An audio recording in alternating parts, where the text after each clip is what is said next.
नमस्कार, स्वागत है आपका एबीपी गंगा में। मैं अवधेश। बुलेटिन की शुरुआत करते हैं। सबसे पहले बात करेंगे देहरादून की। रितु खंडूड़ी उत्तराखंड की विधानसभा अध्यक्ष चुन ली गई हैं और इसके साथ ही उत्तराखंड में एक इतिहास भी बन गया है। राज्य की पहली महिला स्पीकर बनी रितु खंडूड़ी कोटद्वार सीट से विधायक हैं और सीएम पुष्कर सिंह धामी ने रितु खंडूड़ी को दी स्पीकर बनने की बधाई। तो बड़ी खबर आपको बता दें कि उत्तराखंड विधानसभा की पहली महिला विधानसभा अध्यक्ष होंगी रितु खंडूड़ी। उन्हें चुन लिया गया है। कोटद्वार सीट से विधायक हैं। सीएम पुष्कर सिंह धामी ने रितु खंडूड़ी को स्पीकर बनने की बधाई दी है।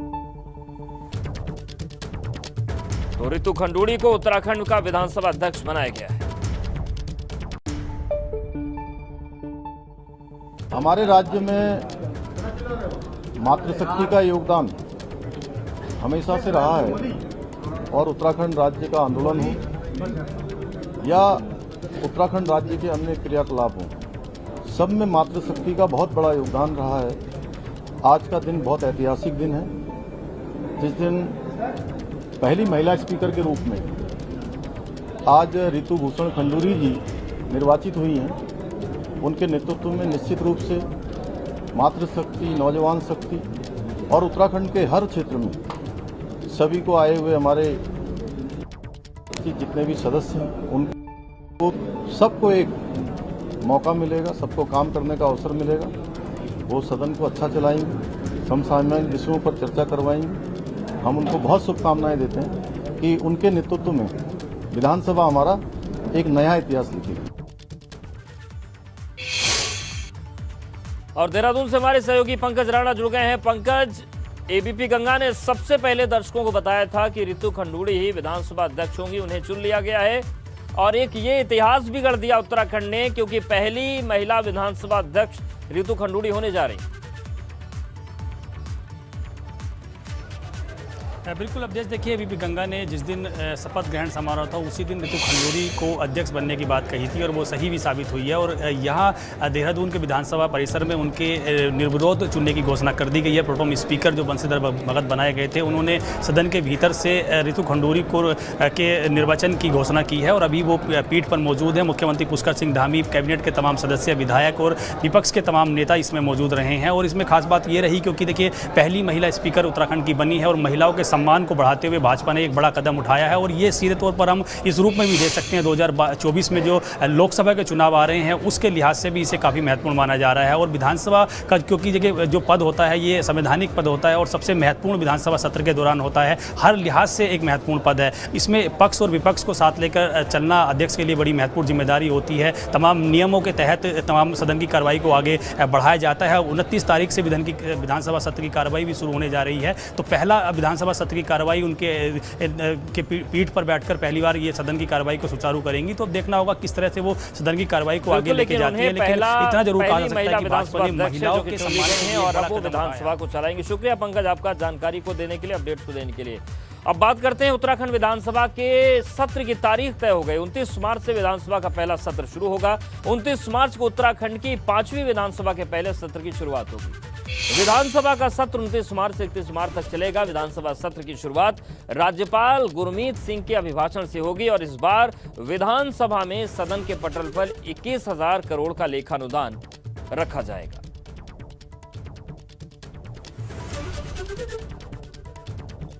तो तारीख तय हो गई है। उत्तराखंड विधानसभा के सत्र की तारीख तय कर ली गई है। 29 मार्च से 31 मार्च तक उत्तराखंड का विधानसभा सत्र चलेगा। राज्यपाल के अभिभाषण से इसकी शुरुआत होगी और विधानसभा सत्र की अधिसूचना जारी हो गई है। 3 दिवसीय सत्र को लेकर अधिसूचना जारी हुई है। नए वित्तीय वर्ष के लिए सरकार अनुपूरक बजट लेकर आएगी। 29 मार्च से विधानसभा सत्र की शुरुआत होने जा रही है और इसको लेकर अधिसूचना भी जारी हो गई है। 3 दिवसीय सत्र को लेकर अधिसूचना जारी हो गई। नए वित्तीय वर्ष के लिए सरकार अनुपूरक बजट भी ले आएगी। यूनिफॉर्म सिविल कोड को लेकर भाजपा और कांग्रेस में आरोप प्रत्यारोप का दौर शुरू हो गया। पुष्कर धामी की पहली कैबिनेट में ही यूनिफॉर्म सिविल कोड को लेकर उच्च स्तरीय समिति बनाने का फैसला लिया गया। उधर कांग्रेस इस पर सवाल उठा रही है। कांग्रेस का कहना है कि सरकार ने कैबिनेट की पहली बैठक में जनता से जुड़े मुद्दे उठाए, जिसका उसके घोषणा पत्र में जिक्र भी नहीं। अच्छी कमेटी बननी है, इसमें अच्छे विधि विशेषज्ञ हैं, अच्छे जानकार हैं, स्टेक होल्डर्स हैं, उन सभी को हम लेंगे जो भी इससे प्रभावित होते हैं। यूनिफॉर्म सिविल कोड का जिक्र संकल्प पत्र या उनके चुनावी घोषणा पत्र पर कहीं नहीं है। चलते हुए चुनाव में किसी ने मुख्यमंत्री जी के कान में फूंक दिया कि यूनिफॉर्म सिविल कोड की भी बात करो तभी जीत सकते हैं, और उस बात को क्या और कैबिनेट में उसको ले आए। अरे ये वादा तो केंद्र में बैठी हुई सरकार देश के लोगों से जब जब लोकसभा का चुनाव हुआ तब करती आ रही है। अभी तक तो पूरा हुआ नहीं। अभी तो इन्होंने क्या कैबिनेट की बैठक इसलिए बुलाई गई कि समिति का गठन होना है। हर स्टेट को ये डायरेक्ट किया है कि आप लोग को यूनिफॉर्म सिविल कोड लागू करना चाहिए। तो उसी परिप्रेक्ष्य में हमारे माननीय मुख्यमंत्री जी और हमारी सरकार का जो घोषणा पत्र था, जो 2022 में हम चुनाव लड़ने गए थे पब्लिक के बीच में, हमने ये वादा किया था कि हम यूनिफॉर्म सिविल कोड को लागू करेंगे, और उसी को देखते हुए कल कैबिनेट में एक ही फैसला कल हुआ है, उसमें कमेटी गठित हुई है। नई सरकार के गठन के साथ ही पुरोला से विधायक एक्शन में नजर आए। विधायक दुर्गेश्वर लाल ने सामुदायिक स्वास्थ्य केंद्र का औचक निरीक्षण किया। इस दौरान उन्होंने डॉक्टर्स की कमी को देखते हुए सीएमओ को फोन किया और डॉक्टर पर सख्ती बरतने के निर्देश दिए। तो सर उधर से भी कुछ देखो, चिन्याली सौड़ के लिए उत्तरकाशी नजदीक है ना आपके पास है, उत्तरकाशी पहुंच सकते हैं आप। हमारे क्षेत्र के बारे में भी देख लो, प्रोला के बारे में देख लो। आज यहाँ प्रोला में 2 डॉक्टर, एक डॉक्टर सोमल जी, एक डॉक्टर पंकज जी है। वो नाइट भी करेंगे, डे भी करेंगे। फिर उनको या तो फिर उनको जो है कुछ और वो कर लो कि जो है रात दिन सो नहीं सकते, उनके लिए एक ही चीज है, खा भी नहीं सकते। आप इनके लिए कुछ व्यवस्था करना सर, और कुछ जो अटैचमेंट, ठीक है। और जो अटैचमेंट है, आप एक बात बताइए, कुछ डॉक्टर ऐसे हैं जो सैलरी ले रहे हैं दिवाड़ी की और अटैच है उत्तरकाशी। मुझे अटैचमेंट नहीं चाहिए। जो डॉक्टर जहाँ है वो डॉक्टर वहाँ रहेगा जहाँ उसकी ड्यूटी है। ये आप अपने लेवल से आप सर एक लेटर बना दो, आपको सचिव उसको भेजना, स्वास्थ्य विभाग भेजना है, सीएम को भेजना है, जहाँ भेजना है वो भेजो और मुझे भी भेजो। मैं इस पे काम करूंगा। मुझे हॉस्पिटल में डॉक्टर चाहिए। ये नहीं कि सर सर्वे उसकी ड्यूटी है प्रोला और जाके वो देहरादून में बैठेगा, वो मैं टॉलरेट करने वाला नहीं सर, ठीक है। आज तक जो हुआ वो हो गया, ठीक है। और कुछ है क्या इसमें? चलिए ठीक है डॉक्टर, ठीक है सीएमओ साहब, प्लीज आप इसको। कुष्ठ रोगियों की सेवा को समर्पित हरिद्वार के दिव्य प्रेम सेवा मिशन की स्थापना को 25 साल पूरे होने जा रहे हैं, और मिशन के रजत जयंती समारोह में शिरकत करने के लिए राष्ट्रपति रामनाथ कोविंद कल हरिद्वार आ रहे हैं। राष्ट्रपति के दौरे को लेकर जहां आयोजकों में उत्साह है, वहीं प्रशासन भी तैयारियों में जुटा हुआ है। तो कल 1:30 बजे जॉली ग्रांट एयरपोर्ट पहुंचेंगे राष्ट्रपति, और कल सुबह 8 बजे दून से हरिद्वार के लिए रवाना होंगे। दिव्य प्रेम सेवा मिशन की रजत जयंती के कार्यक्रम में वो शिरकत करेंगे।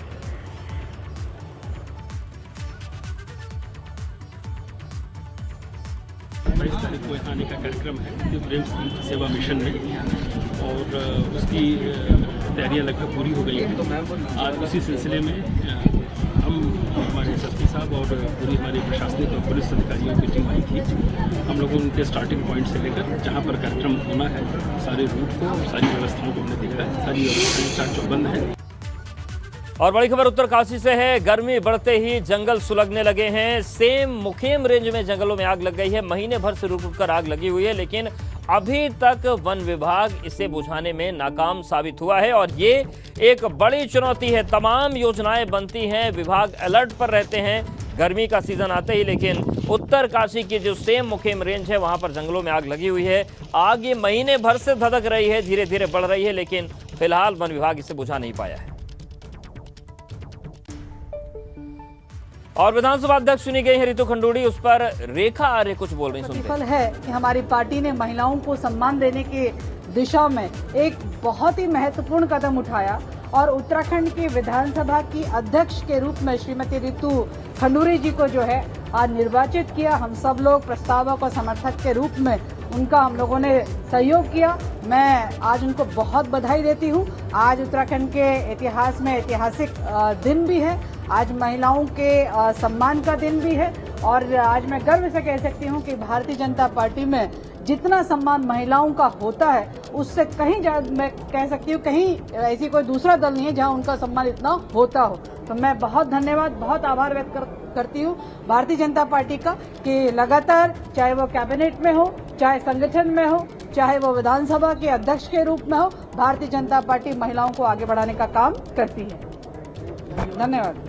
अंतिम रेखा आ रहे हैं और उन्होंने बधाई दी है और ये भी कह रहे हैं कि भारतीय जनता पार्टी में महिला शक्ति का सम्मान हो। रुद्रपुर में इलेक्ट्रॉनिक के शोरूम में आग लग गई। आग की वजह से शोरूम में रखा लाखों रुपए का सामान जलकर राख हो गया। सूचना पर पहुंची फायर ब्रिगेड की 5 गाड़ियों ने कड़ी मशक्कत के बाद आग पर काबू पाया। तो देखिए, ये इलेक्ट्रॉनिक शोरूम है और यहाँ पर आग लग गई, बड़ा नुकसान हुआ है और आग पर काबू पाया गया। रुद्रप्रयाग में चिनगवाड़ मार्ग पर सड़क की कटिंग से निकल रहा मलबा बरसाती नाले में डाला जा रहा है। आलम यह है कि सड़क की कटिंग से जितना भी मलबा निकल रहा है उसे पुनाड़ गदेरे में डाला जा रहा है, जिससे बरसात के समय बड़ी तबाही मच सकती है। दरअसल बरसात के मौसम में पुनाड़ गदेरा उफान पर होता है, मगर जिस तरह से बरसाती नाले में मलबा गिर रहा है उससे बरसात के मौसम में उफान बढ़ने की आशंकाएं बढ़ गई।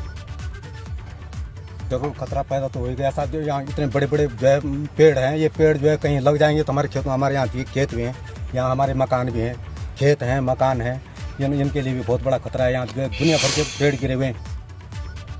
जोशीमठ में मारवाड़ी पुल से विष्णुप्रयाग तक हाईवे को चौड़ा करने का काम चल रहा है, मगर हाईवे के निर्माण से निकलने वाला मलबा अलकनंदा नदी में डाला जा रहा है। इसी से गुस्साए लोग धरना दे रहे हैं। लोगों का कहना है कि एनजीटी के मानकों के खिलाफ काम करवाया जा रहा है।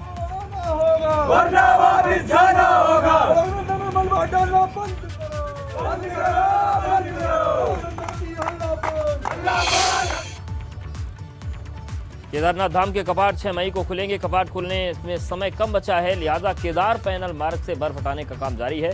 पैदल मार्ग से बर्फ हटाकर आवाजाही लायक रास्ता तैयार कर दिया गया।